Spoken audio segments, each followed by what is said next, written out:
அற்புதம் ஆனந்தம் சேனல் நேயர்களுக்கு உங்கள் ராஜசூரியன். அற்புதம் ஆனந்தம்.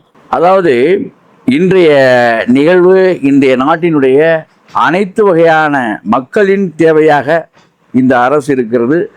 மக்களுக்கான அரசாக இது இருக்கிறது.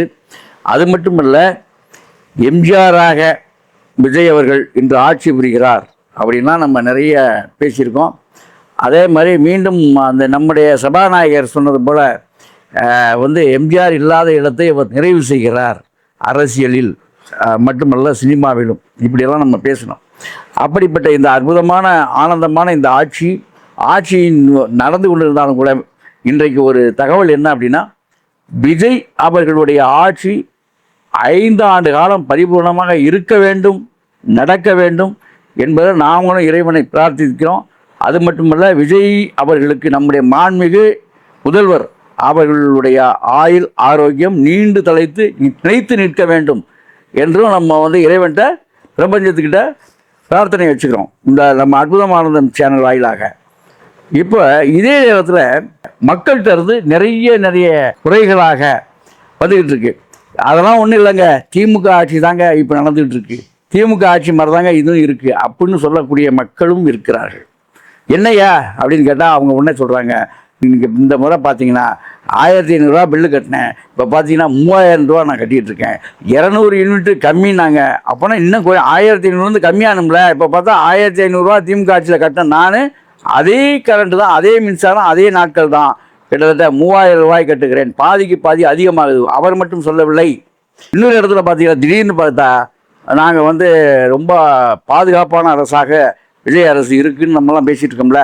அந்த இடத்துல பார்க்க போனால் நம்ம சென்னையில் ஒரு இடத்துல இந்த திருநங்கை ஒருத்தவங்க ஒரு இளைஞரை 3 ரூபா கொடுத்தாருன்னு சொல்லிவிட்டு அவர் தலையில் கொட்டி அடிச்சுவிட்டு அவங்க ரொம்ப தகாத வார்த்தைகளை திட்டிட்டு போயிருக்காங்க. இந்த மாதிரி சில விஷயங்கள் இது எதை காட்டுதுன்னா, அதாவது நாம் இன்றைக்கு நடப்பு இப்படி இருந்துகிட்ருக்கே, இதை பொதுமக்கள் சொல்லிட்டு இருக்காங்க, நம்ம சொல்லலை, பொதுமக்கள் பேசிக்கொண்டிருக்கிறார்கள். இது தமிழக மக்களின் பார்வைக்காக இந்த பதிவு. சரி, இதுக்கு மேலே ஒன்று என்ன சொன்னா, சில இடங்களில் பார்க்குறேங்க, எல்லாம் நாங்கள் அது நடந்துரு இது நடந்துன்னு பார்த்தா ரேபிடோ ஓட்டக்கூடிய ஒரு பையன் அங்கேருந்து எனக்கு ஃபோன் பண்ணான். நீங்கள் சொன்னதெல்லாம் பார்த்தீங்கன்னா இங்கே நாங்களும் எங்கள் விஜயண்ணாவை நாங்கள் ரொம்ப நம்பியிருந்தோம். ஆனால் சைபர் கிரைமுக்கோ போலீஸுக்கோ நாங்கள் ஃபோன் பண்ணால், ஒரு தகவலுக்காக நாங்கள் ஃபோன் பண்ணால் அவங்க ஃபோனை எடுக்கவே இல்லை. 1 மணி நேரமாக நாங்கள் ட்ரை பண்ணுறோம்.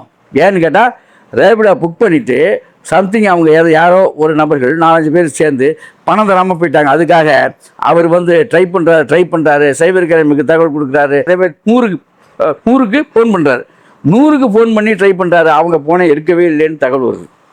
இப்படி அந்த பையன் சொல்கிறான்.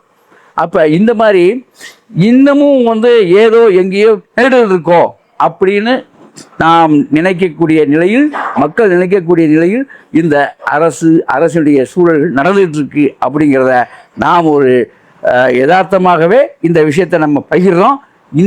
இதில் இருந்து நம்முடைய மக்களின் நம்பிக்கையை பெற்ற, அமோக நம்பிக்கையை பெற்ற நம்முடைய விஜய் அரசு விடியல் தர வேண்டும். இதற்கெல்லாம் இனிமேல் நடக்கக்கூடிய விஷயங்கள் இதற்கெல்லாம் நிரந்தர தீர்வும் கிடைக்க வேண்டும்னு அற்புதமான சேனல் வாயிலாக நாம் நம்முடைய மாண்புமிகு விஜய் அவர்களுக்கு வேண்டுகோளாக வைக்கிறோம்.